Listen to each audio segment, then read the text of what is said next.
So as it turns out, writing is pretty hard. Welcome back to the New Venice Chronicles. This is episode 2, and we're going to be talking about screenwriting for virtual reality. This video is part of a project where I'm documenting the entire process of making a VR animated short from start to finish. So in this episode, we're going to be talking about writing the script for VR and how it differs from writing a screenplay for traditional film or TV. In the animation pipeline, writing might seem like one of the smaller steps. As it turns out, there's a lot more to writing than just typing words on a page. At the end of this video, you're going to see 3 takeaways that I learned from making the script and things that you can apply to your own script if you're doing something for virtual reality. I'm wearing another robot shirt. I just realized. It is August 20 something. Still have to finish the script for New Venice. There's a lot of work to do, but I'm just gonna keep moving forward on this. I have a month and a half to write the script. I've kind of given my producer a date of the beginning of October. Having a deadline is great because it actually forces me to sit down and do the work.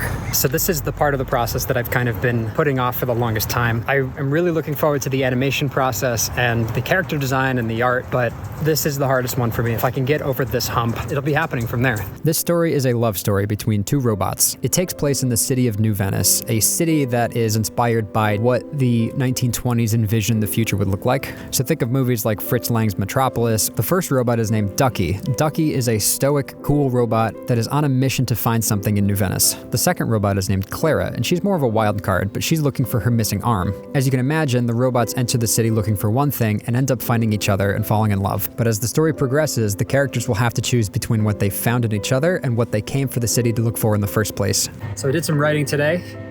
Didn't get as much done as I wanted to, but that's okay. It's a much better version than what we had in the first draft. I haven't really done much writing since college, so this is kind of my foray back into screenwriting. I decided to do something different with the screenplay and write it in the second person. Because of the nature of virtual reality, where you are putting yourself into a new environment and the story is happening around you, I wanted to make sure that the reader could really feel like they're a part of the story, which means I'm utilizing the word you to indicate what you, the audience, are looking at and experiencing at the time. What I can do in this format is signify when the characters are looking past you, above you, around you. I'm sure there's rules for writing a screenplay for virtual reality that I'm just not adhering to, but that just made sense to me to write it in the second person, so I did it. And what this did for me was it allowed me to approach this with a brand new perspective and really consider what the audience is going to be experiencing at the same time as these characters. It also allowed me to do things like put the viewer directly next to the characters and have that relationship very clear on the page. The audience is as much a part of the story as your characters are. So if you're writing a script for your own VR short, try using the second person. An interesting challenge that I'm running into is trying to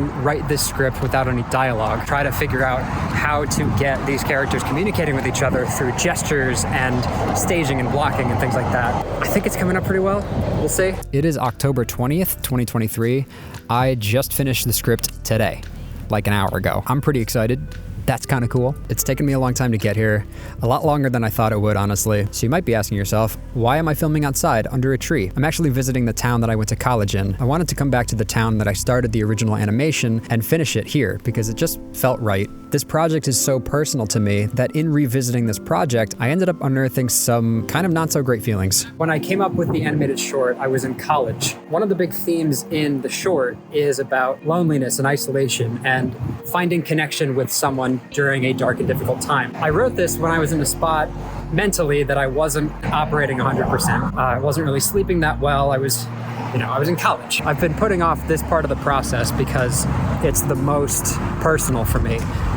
This story was supposed to be my own feelings interpreted in animation. I wasn't really that social at the beginning of my college experience. I wanted to make an animation that would make that time isolated feel worth it. It's hard emotionally to tap back into those feelings in order to take another pass at this story. And I really want to do a good job with this, which means, unfortunately, tapping into some feelings that I've kind of pushed down.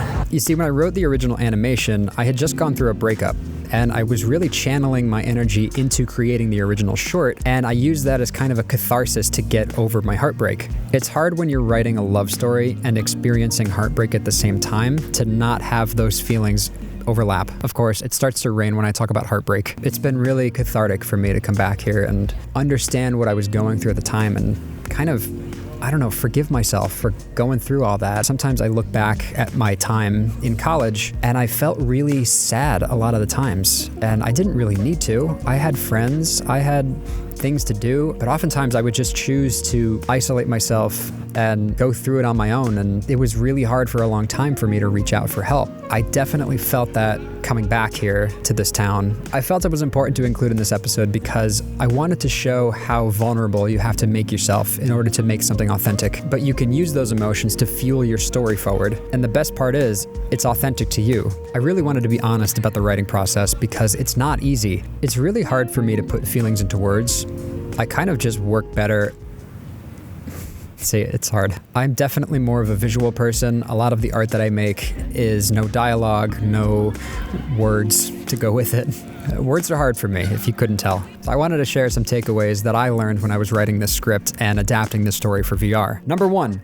Be patient with yourself. Something that you think might take you only 2 months might actually take you 10. At this part of the pipeline, we really want to focus on getting the best story that we can, so definitely take your time with this. Don't try to rush through to get a story that's only half as good as you want it to be, because in the end, the only thing that matters in your animation is your story. Number 2, think outside the box. Don't be afraid to For virtual reality, don't be afraid to try things that you wouldn't be able to do in traditional 2D or 3D animations. Because VR is so new, we're all still trying to figure out what the language of it is. So try something, because it might just be the template for all of us VR artists going forward. For me, this part of the process involved using the second person in writing the script. But for you, it could be something creative like the staging or the blocking. The point is, with the screenwriting part, don't be afraid to try new things. When I started writing in the second person, the possibilities of virtual reality suddenly opened up to me. I could understand where I was in relation to the characters, and it really made the whole script have a sense of cohesion to it. The third takeaway is try your best to make something authentic to you. Don't be afraid to be vulnerable in this part of the process. Now, I'm not saying to torture yourself. If you have feelings that you need to get through, please seek help professionally. But for the sake of art, if you want to channel some of those feelings into a piece of art, and that helps you get over some of the stuff going on in your head,